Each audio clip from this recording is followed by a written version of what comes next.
Can you go ahead and say your name? Nicole Sophia. Hi, Nicole. Hi. You're so excited. I love how excited you are. You put me in front of a microphone, I will be excited. Awesome. Well, so Earth Day started here in Santa Barbara in 1969, so we're talking about climate change and your experience in the environment. Do any of those prompts resonate for you? Yes.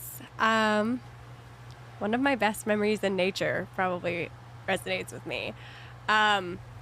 When I was 19, I got the opportunity to study in Rome, and my actual favorite part of Rome was the orange garden. And so in Rome, at the top of this hill, there's an orange garden that overlooks the city. And instead of, going around to all the tourist destinations, what I would do is I would sit in that garden and I would soak in the scent of the trees and everything going on. And I was actually sitting and writing a musical at the time, so I would sit there and read the text that the musical was based off of, and take in the culture of the people talking around me that I couldn't understand, and just be in nature. And it was really the first time I experienced solitude, and that garden in particular really helped me ground myself in a city and situation that was so bustling and industrial, and to have that as a solace, as a place to come back to consistently, was really great. That's beautiful. Do you have something like that in your life now?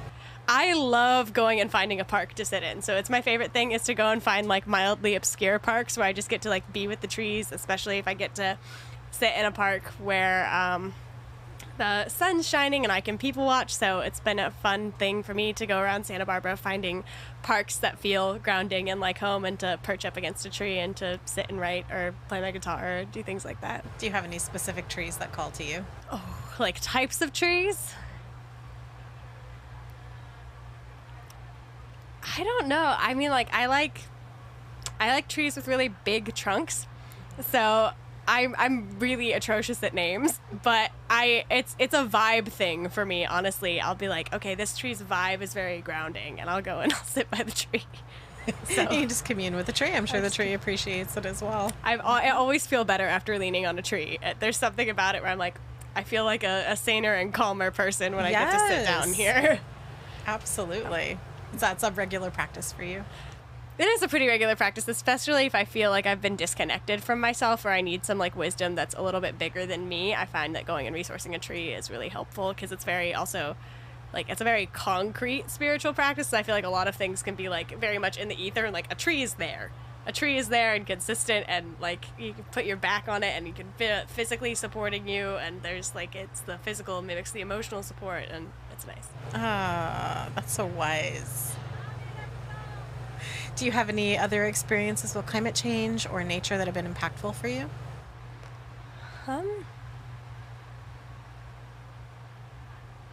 I cannot think of one off the top of my head. I'm sure I do. I mean, climate justice is a big thing that's kind of for people in my life and generation. I know it's caused a significant amount of anxiety for people that I love and care about, and it's something that I consistently think about. And I think it's hard when you're a young person, because you see it happening everywhere, and you're okay, I can use a paper straw or a reusable straw, but if this company just stopped doing what it's doing and polluting the world, we wouldn't need that. So it's a very interesting thing to want to take responsibility and onus for my part in it, but also being very aware that there are so many things that are so much bigger than me that are actually really fully contributing to the climate, that it's okay, what do we do about that? We just keep doing our little parts, yeah. Right? That's the best we can do in our world. And fighting for legislative change and all that and good voting stuff. And telling your story and being active and coming to Earth Day. Yeah. Thank you. Is there anything else you want to talk about? I'm good. Okay. I appreciate you sitting down with me. Yeah, thanks. And how comfortable you are in front of a mic. Awesome. We have all received a gift, an expected or anticipated gift for a birthday, anniversary, retirement. Each time we receive that gift, whether it meets our expectation, we feel something. Happy, sad, disappointed. The gifts that are unexpected, unconditional, small or large, have the potential of changing the trajectory of a life. Someone pays for your groceries when you're out of money, leaves you a big tip just when you think you can't afford your rent. Those are the gifts that ease our fears, make us grateful, and want to help others. This is a space where we share how those gifts, big or small, make a difference and change our lives. Welcome to the Starfish Connection.